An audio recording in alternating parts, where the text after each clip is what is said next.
Hello. Hello. Sorry, guys. I'm supposed to be switching over to a different Zoom account, but when I was on there, nobody was showing up, so I came back over here to make sure. I don't know how we, anyways, get that switched over. Okay, just letting everybody in. Today we're going to talk about PriceLabs once everyone gets in here.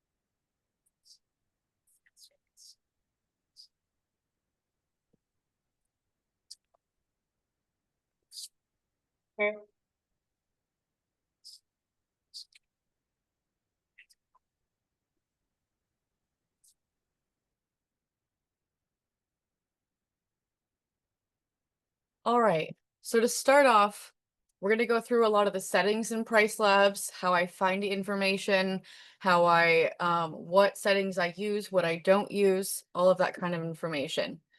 But to start, I want to talk about why we use PriceLabs instead of utilizing, Airbnb smart pricing or hospitable dynamic pricing.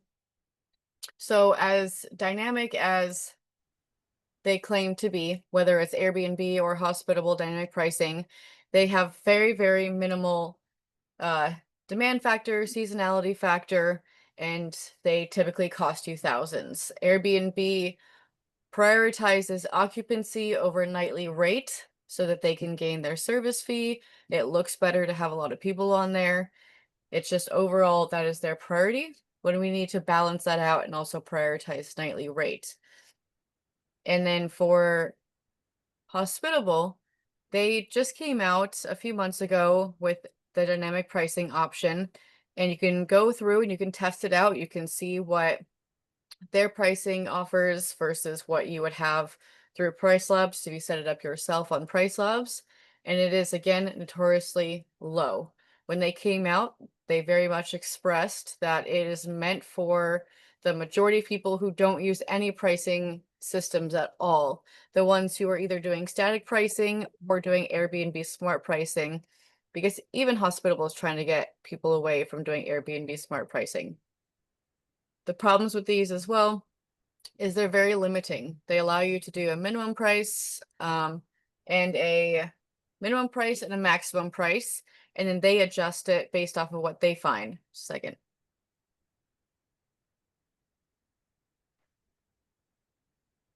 All right, can you guys hear me all right? I think so. Yes. Very minimal options, very minimal settings when it comes to availability, minimum night stay. They don't have any sort of like day of the week adjustments. Really, they don't have a lot of the settings that PriceLabs has. So we're going to go through a lot of the settings that PriceLabs have. And then I just make sure that I'm okay, cool. So this is my PriceLabs, right? So these are some of the properties that I, help with pricing. Um, And so just on this first page, for people who don't have PriceLabs yet or are not overly familiar with it, on this first page, you have all of your properties. And then over here, this is really the only thing that you are, let me do this. This part over here is really the only thing that you're looking at on this view. I like to set mine. You can adjust your metrics. I set mine at, you don't have to put 30. I do it just for fun, but really it's 60, 90, and 120. These are the best metrics to visualize for the next, 60, 90, 120 days out. This is saying total occupancy for that period of time. So with that, when you come over here and you click on the bubble under the 60-day one, it's going to tell you what the market is doing for the next 60 days. So in this case, for this property in Bradenton, the market is doing about 43% occupancy. This property is doing about 75% occupancy. The goal is to be, always say 7 to 10% above. At the end of the day, it's never going to look exact, and you're never going to be able to keep it at exactly like that. It's just the goal to hit. In this case, with this property, been working on slowly raising their numbers and raising their numbers because they're continuously just exceeding the market. So as we can see, we're way above the market. Doesn't matter that I've been continuously raising prices. It just does.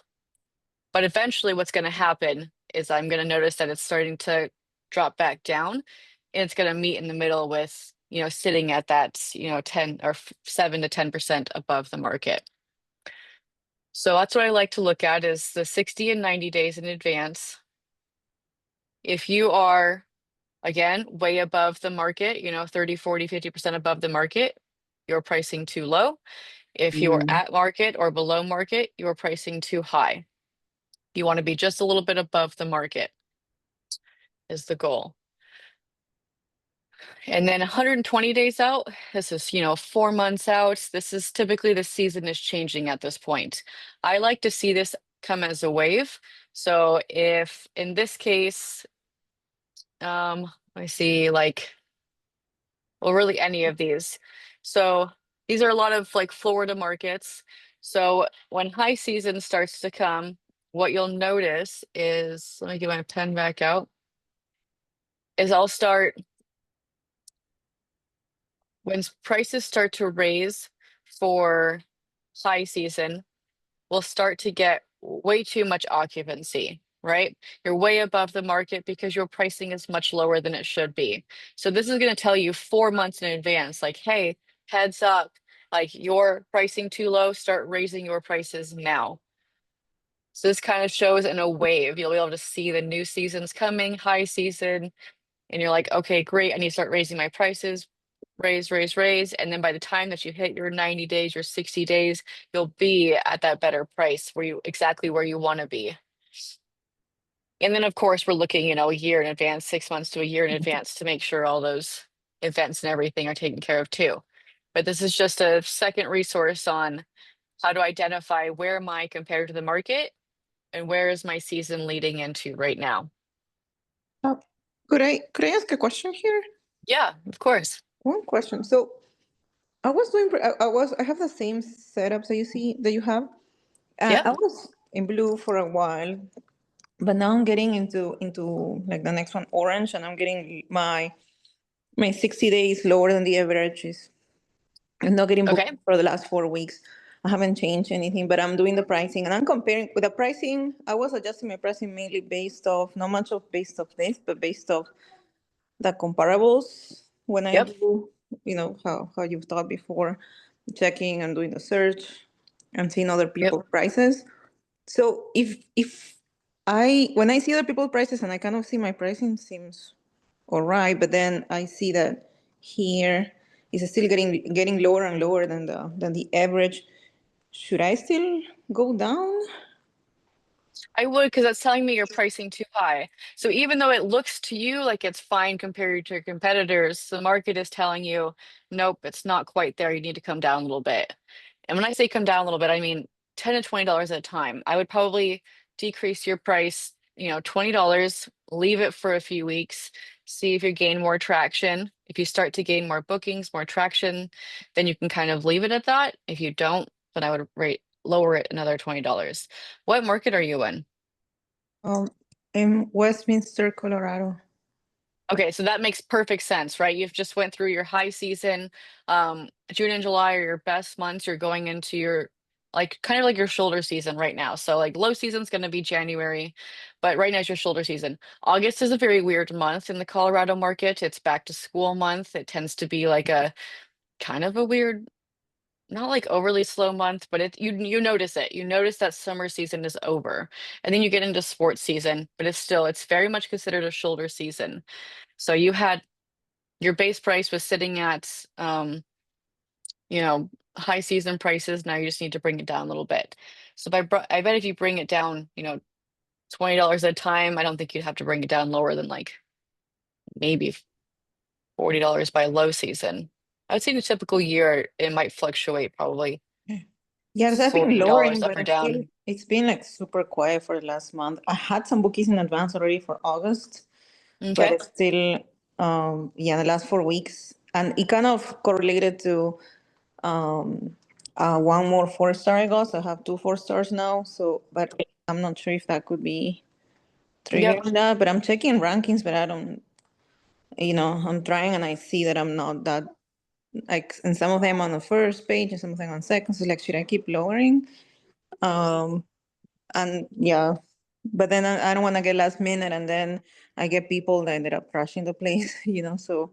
Right, right. Mhm. So if you're still noticing that you're on, first, second page on Rank Breeze, or if you're going and looking on incognito mode and you're still first, second page, then it might just need to be like maybe things just aren't converting. You're on the first page, but people just aren't either they're not clicking on your listing and going to your listing, or they're going to your listing and they're not converting over to booking. So I would maybe try to change photos around, going into more of like a winter style photos. You can adjust your title a little bit to be more enticing for, sports season, winter season. Start looking into those kind of things. It might not always be price. It might just be like, if you're showing a summery backyard as your cover photo, that's not appealing to people when it starts getting cold out and going into winter time. So might have to adjust to those people as well.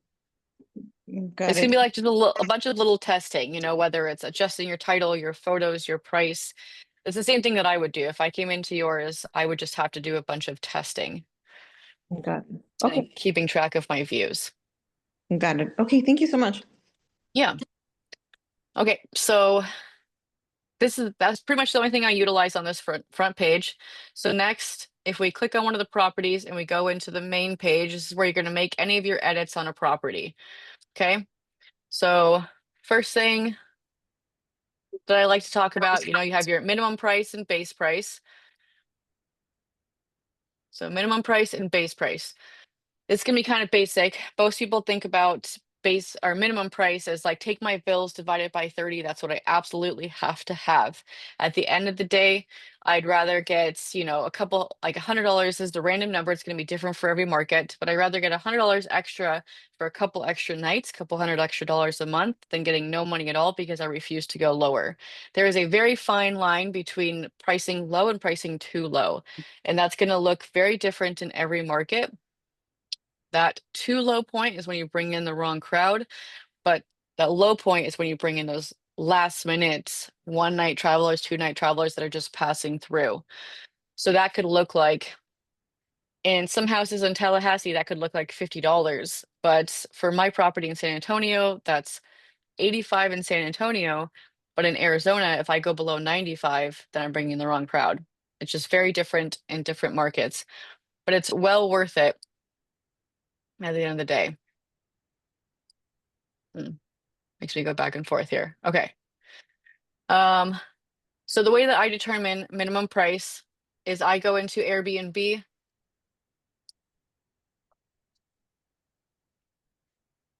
and I search the area. So if we go to Tallahassee and we're looking at today, today's Monday, it's always going to be the lowest price day possible. It's the biggest discount of the whole entire week.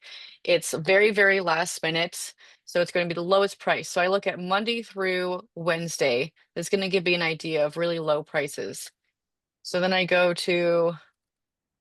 search Tallahassee, this. Okay, search. And this property is a 3 bedroom. So I'm looking at 3 bedrooms. And obviously we can't see per night prices, right? We can't see that because these total prices now are inclusive of nightly rate, service fee, and cleaning fee. So we're not able to do that. But what we can do is if you go to your property, this one, I believe I have a booking. So I'm not going to find it. Let's see.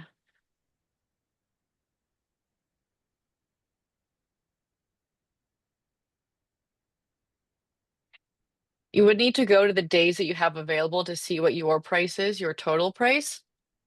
And then you would come over here and compare. So you do your location, you do your dates, you come over here to filters. You know, if you have a 3-bedroom, do entire home 3-bedroom. If you have a pool, add a pool. I only do filters that are revenue driving. So entire home, bedroom, pool. That's pretty much all I add. Hot tubs are revenue driving, but hot tubs are not a make or break for most people. It's a bonus, it's a cherry on top. So if they happen to find a good deal with a property that does not have a hot tub, they're they could be just as likely to get that. But pool, if someone's going to Florida and they're like, we want a pool, there's no ifs, ands, or buts. They're getting a property with a pool. So that's one of those things. If you have a pool, definitely add that you have a pool. So next, you're going to be for location. You want to make sure you're looking within a good proximity. In this case, this property's over in this area. As I said, it's booked, so I'm not going to find it. But if we look here, we have people for 461, 399, 514. So keep in mind also, the people that are showing here, none of them are booked, right? This is super last minute. Nobody's booked. That's why they're all visible. And there's always going to be the outliers. And plus, even though we put 3 bedrooms, it's 3 bedrooms plus. So there's 9 homes available. A majority of them are sitting between this kind of like a 450 to 550 range, 560 range. So I want to make sure that my pricing is in there. Now, because we're looking for a minimum last minute price, my minimum is going to be like, if the lowest person I'm seeing is 399, why would I ever need to go lower than that? Like if I go and price for 200, there's no point for that. I'm just giving away my money. No one's going to come in here. If I'm priced for 399 and they're priced for 399, like that's all that matters. If I'm priced for 398, they're going to book that. I don't need to be $100 too low. So typically if you're not booked and you're comparing a price, you can go in and see what your price is compared to theirs. If this property that we're comparing right now over here in PriceLabs, let's say my total price was 450. And I'm like, okay, well, I know my lowest price needs to be below this guy or at the same price as this guy. So I need to bring that minimum down, $50. That would make me be able to do that. So I'm looking at 2 nights now. So $50 between 2 nights is $25 a night. So I would just bring my last minute price on my Monday through Wednesday down $25. And I don't have to go any lower than that. So in this case, when I've already done it, I have Monday at $22, 122, 129. So I have no reason to be any lower than 119. There's no point for me to go price at $80 when I know makes me competitive. I'm already booked. So next, base price. Base price is going to be base price plus customizations is what's happening on the calendar. Think of a base price as the way that I think about this, and this might not be the way everyone thinks about this, but I think of it like almost there's like a teeter-totter, and the base price is just like the balance point. You're trying to create formulas down here in the customizations, and this is supposed to be like kind of like your middle ground to that.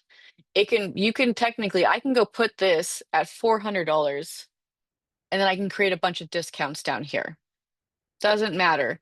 I like mine to be kind of right in the middle because it gives me an idea of what my ADR is going to be, but it is not determining my ADR because again, I can put this at whatever I want. I can put it at $1,000 and just create a bunch of discounts down here to make the pricing on the calendar actually make sense for what's competitive. So the way that I start when I'm starting a new listing is, of course, I use, help me choose my base price. I like to see what PriceLabs recommends, but I do not go based off of what they recommend. I'm like, okay, this is an idea. Let's say I start off at 215. Great. I always start off a property at mid-scale 3-bedroom, especially through the program. because everybody, they have a great property, great design, no reviews, no superhost, no guest favorite, no credibility. So start off at mid-scale, right in that 50th percentile. And then I go from there. And then I set up we'll go through all these customizations in a moment. But once you set up a price and base price, it's going to create a bunch of prices over here on the calendar. And so then I started to go through the calendar. I'm like, okay, on Airbnb, what are my competitors pricing for, Monday through Wednesday, which is super last minute? Am I competitive?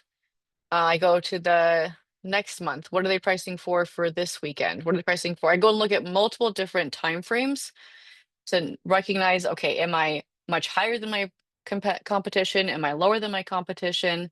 How much? If I notice that I'm across the board, $50 higher than all my competition, like where I need to be in that 50th percentile for your initially going live, then I'm going to come in here and I'm going to lower my base price. Okay. I'm more than likely looking at more than one night. So if I notice I'm $50 too high and I'm looking at a 2-night period, that's $25 per night. So I'm going to decrease this by $25. That's what I would do. So that's kind of how I determine my base price. I'm just going back and forth. I'm looking at what my competitors are doing, what I'm doing for those same time frames. If I'm sitting at 500 and they're sitting at 450, like majority of them, then I need to bring my base price down. If they're all pricing at 700, I'm at 500, I need to come up. What I would love for you guys to do, I don't want you to use this as like a AI automated system, right? That's the biggest misconception. I want you to set rules in here based on the data that you find and then babysit it. At the end of the day, this is like their recommendations are just crawlers. They're just an AI system that generalizes all the 3 bedrooms in Tallahassee in an undefined radius that they're determining, and they're determining, okay, this is the median price of all of these properties. This is what you're doing. They have no idea the kind of design that you have. They have no idea if you have, games inside or board games or TVs in every room or if you're providing, they have no idea what your listing optimization looks like. They have no idea for any of it. So this is why I don't go based off of exactly what they're saying. I utilize it to start off with, and then I decide from there based on what I'm seeing with my comps, with my comparables. So next, let's go into customizations. So this is going to be the overview of the customizations, right? And then you can go in to edit them and it's going to look much different. But this is what's confusing to most people. So we're just going to go right into the edit section.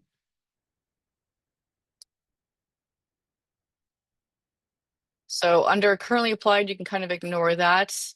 Stay restrictions. This is going to be how long a guest has to stay at your house. So last minute, you're typically going to do like super last minute weekdays. Sometimes people do one nights. In this case, there's a lot of like in Tallahassee, there's a lot of like business travelers that come through that are only just staying one night, just passing through and they need somewhere to stay. I allow that for weekdays. Never, ever, ever weekends. Never allow one night stays on the weekends. And I only do one night here on the weekdays, just super last minute. So let me back up to how this is reading so you guys understand what it's actually saying. So from the top, this is the minimum stay settings. It has a default section. So default minimum stay. I have it fixed to a 3-night minimum on the weekday, 3 night on the weekend. Like I was saying about the base price, there's a million ways you can write this to mean the same exact thing. The way it's intended is that you put here what a majority of your nights are going to be, and then you do last minute here and far out here. I don't like that personally. It doesn't work for my brain. I want to see it in a list. I don't want to go from here, back up here, back to the bottom. So This to me is kind of like, you can basically cross it out. And then, so I basically crossed this out. And then down here under last minute booking, I fill in all the dates, right? So I have a 1 night minimum on the weekday, 2 night on the weekend within 6 days, super last minute, 2 night weekday, 2 night weekend within 60. And again, this is going to be different for every property and different markets. Like every market is going to be different, and it could be different depending on where you are in the market. If you're in downtown, if you're in the suburbs, if you're in a rural area, like you could be all in Raleigh or all in Tallahassee, but depending on where you are, if you're not downtown or within a decent distance of downtown, you're probably not going to get that person who's just staying for 1 night unless they happen to have family out there or something like that. But business people are coming downtown, they're going to find somewhere, 5 to 10 minutes distance from downtown so they can hit the airport next day or they can drive out. So I'll show you after I go through these how I find this information. So next we have 2 night weekday, 3 night weekend, within 90 nights. So that means from 60 to 90 nights, there's a 2 night minimum on the weekday, 3 night on the weekend. Okay. And then we go to the next step, which is kind of just like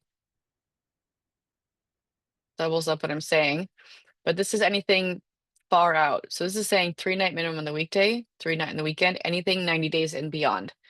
So minimum booking, this is within, and this is beyond. So anything 90 days and beyond for this property in Tallahassee is going to be 90 nights and more.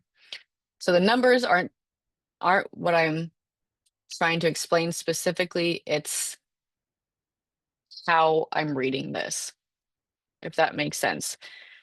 So now let me show you how I determine this. So if you, right there, if you go out and you go to the market research and market dashboard, it'll bring you to a section where you can then input your property, create a radius, and it's going to pull up a bunch of data from the properties in that area. So in this case, for the Tallahassee, now we're going to go to show dashboard. So this, for your first property for the first month is going to be free. After that, for 1,000 listings or less, it's going to be $9.99. This is not something that you have to have all the time. You don't have to look at this all the time. I would say look at this quarterly because it's not day-to-day information. But it's extremely useful at least quarterly. So I turn it off. Like I just turned it on for this call, but after this, I turn it off. It works for the next 30 days. And then in a few months, I'll come back and turn it back on. So then I'm only paying, $40 a year instead of $120 a year. So then we go to show dashboard.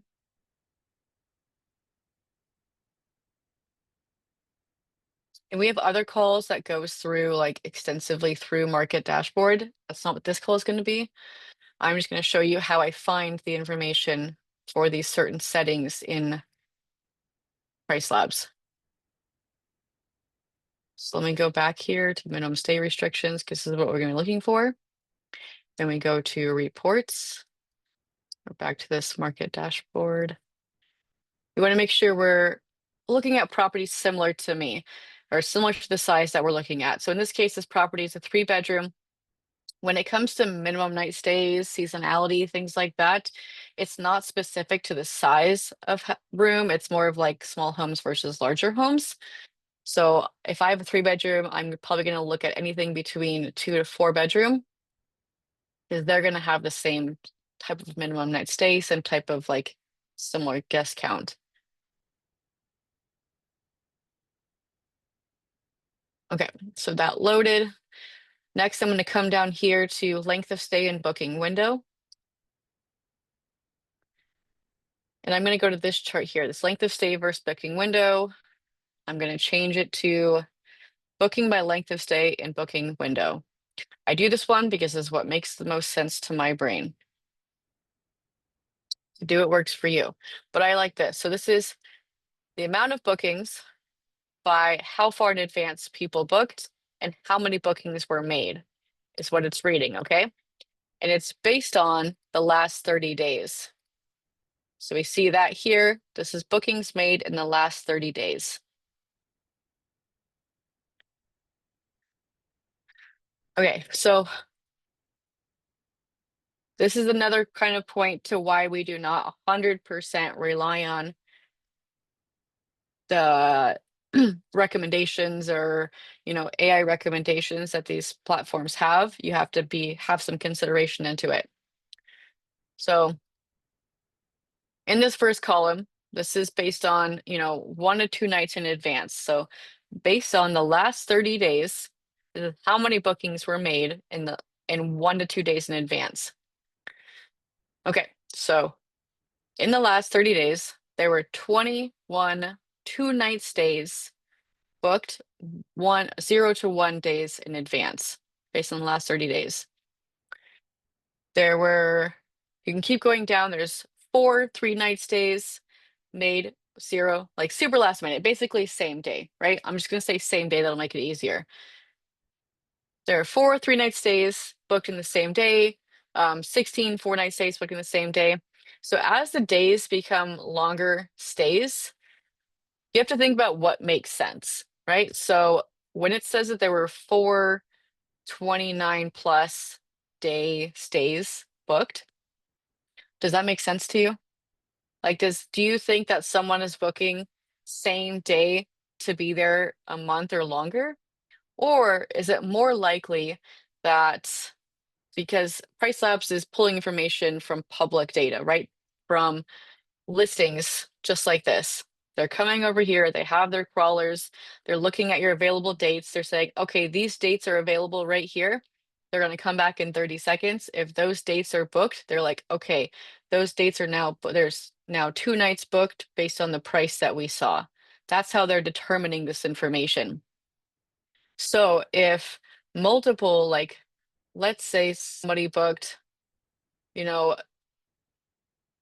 let's say there was a 3-night stay and then a 5-night stay and then a 3-night stay, and they just happened to be booked pretty close together, or there was two, like a 5-night stay and a 6-night stay, and they just happened to be booked within like a short period of time. That does happen. And so the system is not able to determine if it doesn't see it happen separately, it's not able to determine those are separate bookings the majority of the time. So it is more likely, in my opinion, that this is a multitude of bookings that happened in a close period of time than somebody actually booking this long, super last minute. So you do have to put some thought into like what actually makes sense. So I typically don't even pay attention to this first row. That I just don't find it to be as accurate. So I go to the next row. This is 2 to 6 days in advance. So I'm gonna read this again. Based on the last 30 days, there was 29 1-night stays happening 2 to 6 days in advance. So basically within a week, there were 29 stays that were booked for 1-night stays. That was more than any of the other days individually. That is more than any of the other days were booked. That to me, it's more than like a third of the stays. When I say a third, I'm looking at 1, 2, 3 night stays because that's the majority of what's happening. So that to me justifies like, okay, I can allow a 1-night stay because the data is telling me that people are booking 1 night. For whatever reason, they are booking 1 night. I don't know how, I don't know what days of the week they are, but they are booking 1 night. They're more than likely to be booked, a Monday through Thursday kind of deal because most people don't allow 1-nighters on the weekends. So just have to take that information and think about like, what is the likelihood of when they're booking? So that is why I allow 1-night stays within 6 nights because there is data telling me last minute people are booking 1-night stays. I, again, never allow 1-night stays on the weekends, but weekdays are for the business travelers.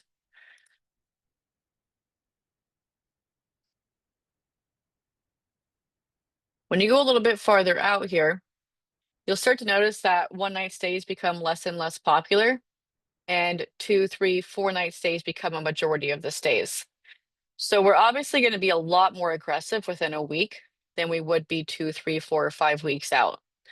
So after, I don't ever allow one night stays more than a week out, like never, because I'm more than likely like 70% of people are going to be booking more than one night stay. And I'm not banking, just on that little bit when I have more time. So at this point, a majority of people are booking 2+ nights, but I'm not seeing, in this case, based on the last 30 days, there's one 3-night booking that was booked 7 to 13 days in advance. In this case, it was 4. There is not enough 3-night bookings for me to apply a 3-night rule just yet. If I did this, there would be very, very few people who would actually be looking to book my property. Because keep in mind, if I do a 3-night minimum, nobody booking less than that can even see my property. So nobody looking at 2 nights can even see my property. So it's a balancing game between being as visible as possible, but also maximizing the night stays that people are going to stay at your property. So again, I do mine based off of what I'm seeing in the data. So then you keep going, and at this point, 1 to 2 months out, okay, now we have 19 3-night stays booking 1 to 2 months in advance. So this also goes along the rule of most people who book within a month and a half, they have smaller groups and booking for less periods of time, right? It's more last minutes. They're not planning as much. They're staying shorter weekends. They have less people. It's harder to schedule a group of, 6, 8, 10 people super last minute. After about a month and a half, 45 days, a month and a half, that's when people are comfortable booking for larger groups for a little bit longer. So that's why you'll notice that 3-night stays are becoming more popular. 2-night, of course, 3-night more popular, 4-night more popular. The farther you go out, the more popular it is. So that's why we come out here. And after 60 nights, let me fix this back. After 60 nights, between 60 and 90 nights, we allow 3-night minimums on the weekend. Okay.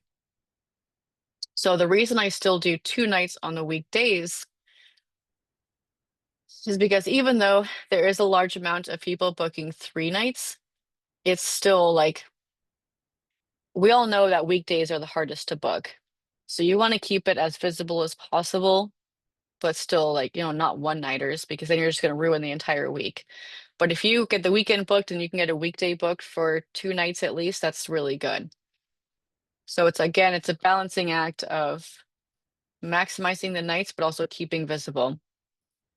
So in this case, if I was continuously getting 3-night bookings on the weekdays, between 60 and 90 days, I would increase this, but I don't. I get a lot of 2-night bookings. I get more 2-night bookings than I do 3. And so I keep it at a 2-night minimum to keep that visibility. Then anything 90 nights and beyond is a 3-night minimum.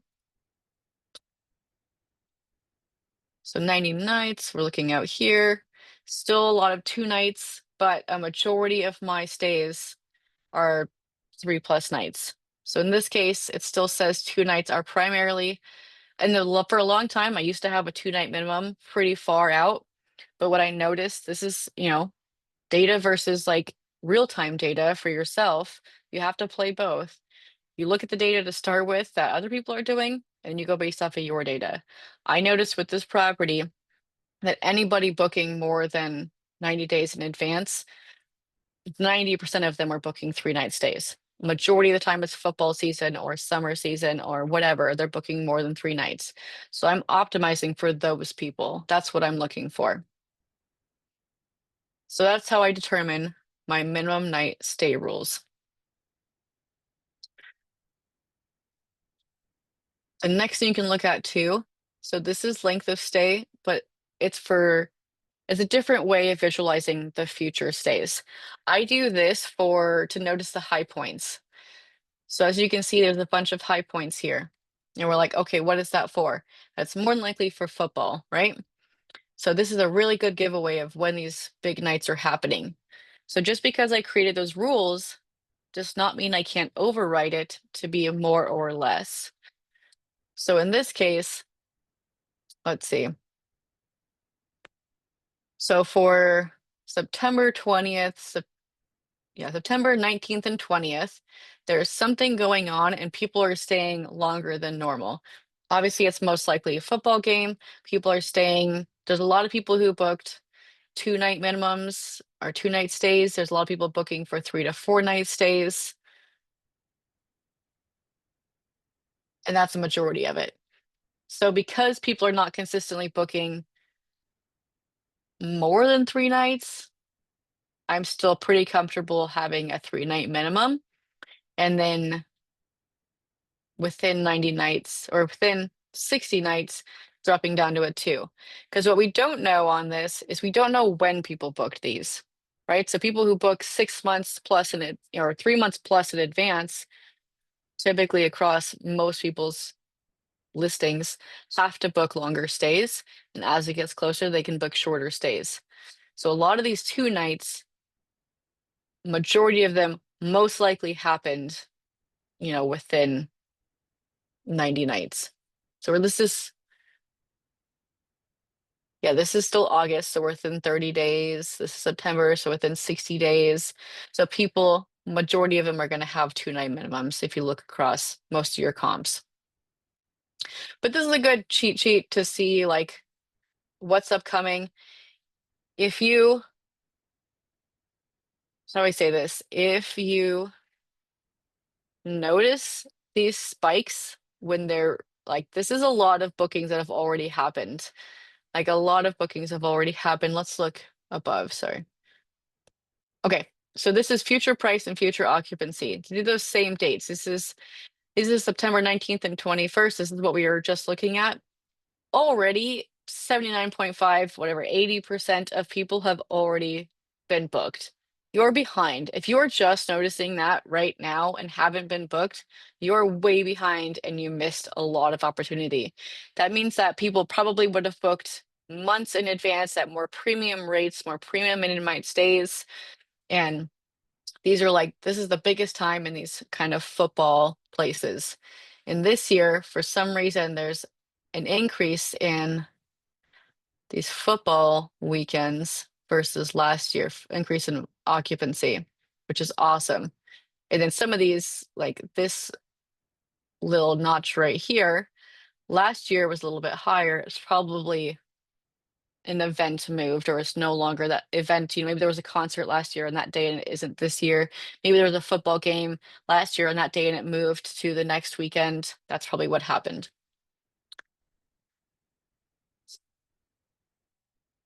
So I look at the future occupancy, future prices, and future length of stay quite a bit. When you look at future length of stay, if you notice some high points, make sure that's based off of something. So in this case, we see there's a spike here in May 1st, 2026. There's a major spike. It's claiming that the 75th and plus are getting over 1,000, like 1,000 of $1,400, $1,500 for this night. Okay. Based off of what? I want to know that it's based off of bookings, right? So for the same day, there's already 32% occupancy for that day. That's telling me something's going on. So people are booking 10 months in advance for this weekend. Why? More than likely it's graduation, right? So I'm like, okay, I don't focus on the exact price. I just noticed the spike. Okay, people are already starting to book 33%. I don't want to miss that. And how do I maximize on how long they're staying? In this case, a majority of people are staying 3 to 4 nights.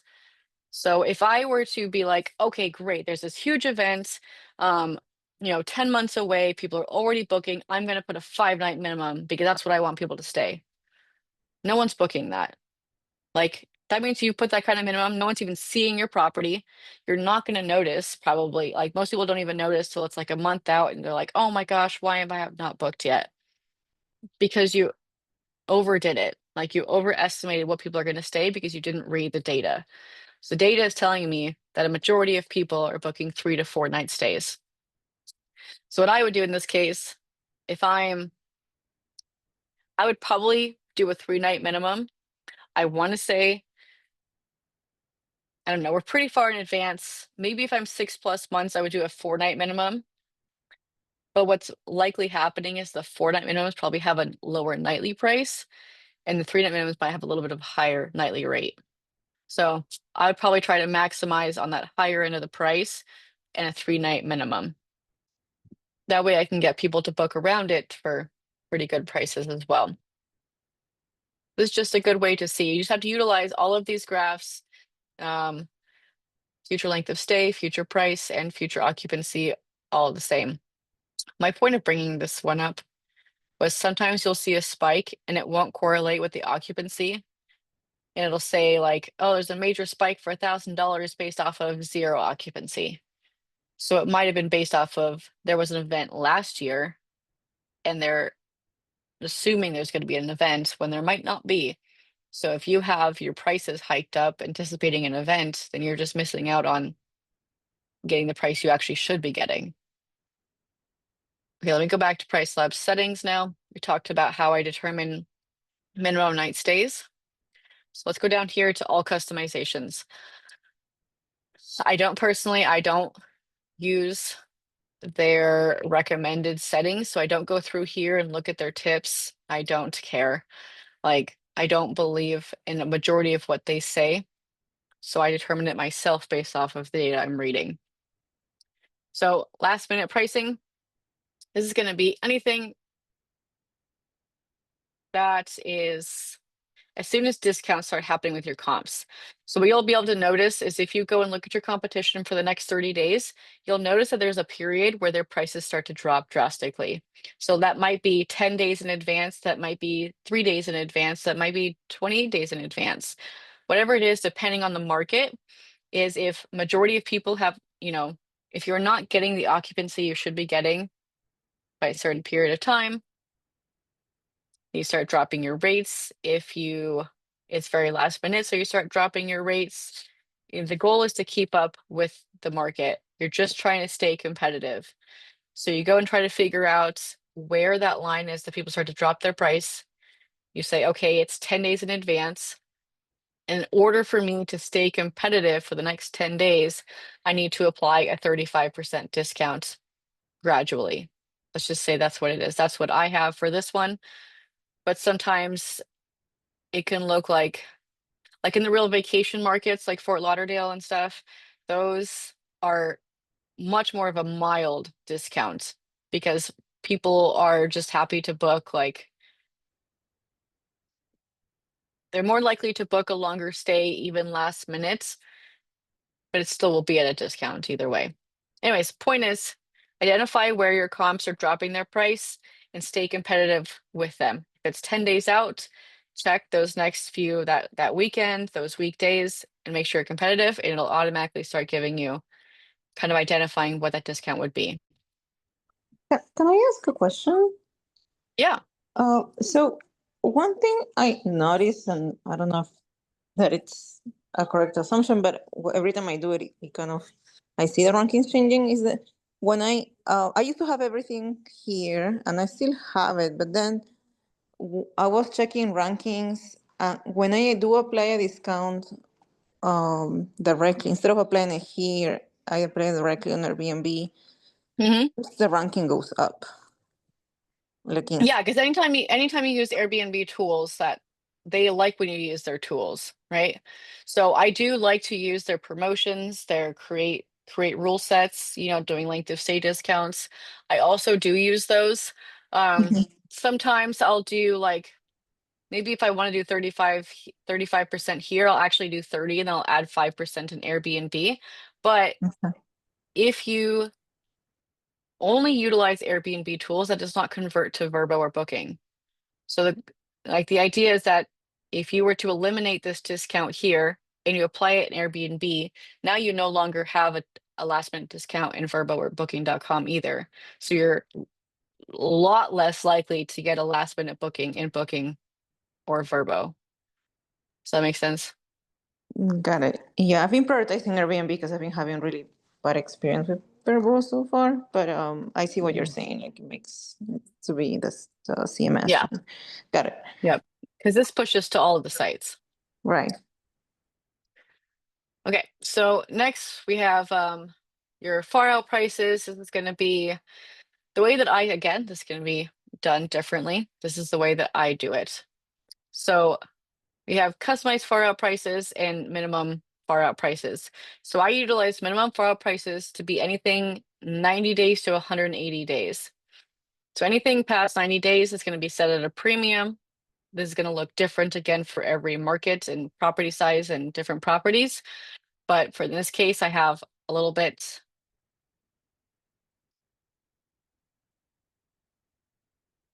Yeah, we're doing premiums, right? Okay, so a little bit less of a discount for the weekdays and more of a premium, more of a premium on the weekends than I do on the weekdays. And the way you determine this is again to go look at your competition 90 days plus. You just need to make sure you're competitive. That's all. There are majority of people, 80% of people are going to have a premium rate. So as long as you're competitive, that's all that matters. Customized far out pricing. This is going to be for me for anything 180 days in advance. So this is like, I really like this for places that have graduation or football. When people try to book, a year in advance, they're going to have to pay like an extra premium for that. And then if they book within 90 to 80 days, they pay still a pretty good premium. So in this case, I'm competitive. If I do anything more than 180 days out at 20% premium, I'm still very competitive. But I determine these by going back to Airbnb, looking at different time frames, 90 plus days in advance, and how do I get my price up there? If my price is sitting at 500 and I need to increase it, to 550, 600, then I need to come and increase my premium if it's anything 90 days out. Okay, we're not going to be able to go through all of these apparently because I'm talking too much. But if this is helpful, we can go through it. We can do like a part 2. Anyways, so booking recency factor. I hate this one. It was recently added. I've noticed it being applied, like automatically applied to like majority of people's PriceLabs. I do not like it. It has the concept that if you do not get a booking within a certain amount of days, that it's automatically going to start discounting. And I just don't agree with that because in the summertime or whenever your high season is and you're super booked out, you're not going to get a booking for quite a while. But that doesn't mean anything's wrong. That just means that you probably don't have availability and that the days that you do have available might be sitting at a premium because you have such little availability. And then in the slow season, if you're, or in a different season, if you're getting too many bookings, you could be priced too high. Like booking frequency does not identify anything to me. Like it does not determine anything. So I turn this one off and you have to, you can tell if it's turned off, it actually has their recommendations and it automatically sets a rule. So you actually have to turn it on and then say do not apply. That's my personal preference. I do not recommend having that. Next is going to be orphan day prices. Orphan gaps are a gap of 2 or 3 days between 2 bookings. So if I have a booking this weekend, Friday through Sunday, and I have a booking next week, Wednesday through Sunday, that means Monday, Tuesday are a gap night. They're very limited. They're very hard to get booked because they're so limited, plus they're weekdays. So they're already hard to get booked. So the goal is to automatically set a discount. So any nights, okay, so this is a 28% discount on the weekday, 24% discount on the weekends. for gaps between 1 to 2 nights. And this is just saying that this rule applies to 999 nights out. That's all. So that doesn't really matter. Just ignore that part, but it's just saying that if there's ever a gap between 1 and 2 nights, that's automatically going to be discounted. It is also automatically going to reduce the minimum night stay, which is right here. So you would do,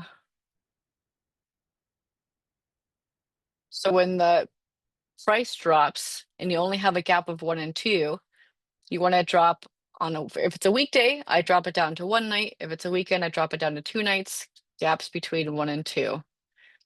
That just makes it a little bit more accessible for people. Okay, last one I'm going to talk about, occupancy-based adjustment. I keep this at pretty much a default when you're first starting, but the idea is that it's automatically helping you discount prices if you are not hitting your lead time.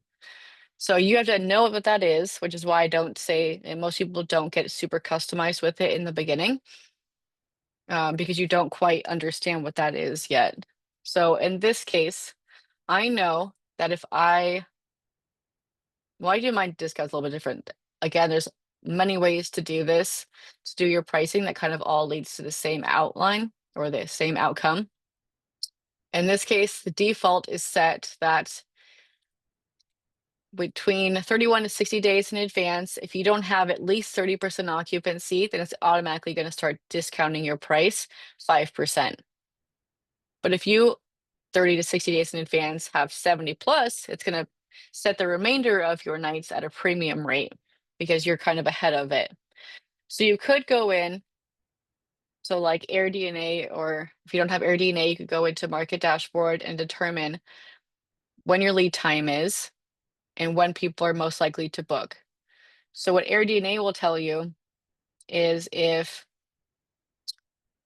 it's going to change, obviously, depending on market and everything. But let's say, you're expected to get 50% of your reservations within 30 days. So that's telling me, and if that's kind of like the standard across the board, if you notice that across the board, you're going to get 50% of your reservations within 30 days, then I would come in here and say, okay, at 30 days, if I don't have at least 50% occupancy, I'm going to start decreasing because I'm behind in my lead time. So this is just occupancy-based adjustment. So it's based on your percentage of occupancy you have versus how far out in advance it is. This one is super helpful, but it's kind of complicated in the beginning. Okay, so we're a little over time now. If this was helpful, you guys, just let me know and we can do a part 2. And then, yeah, if it wasn't, we'll do something else for next week. Yes, the part 2. Cool. All right, cool. We will work on that next week then. Hope to see you guys on Emily's call, and I'll talk to you guys later. Thanks, Okay. Becky. Becky. Yeah, bye.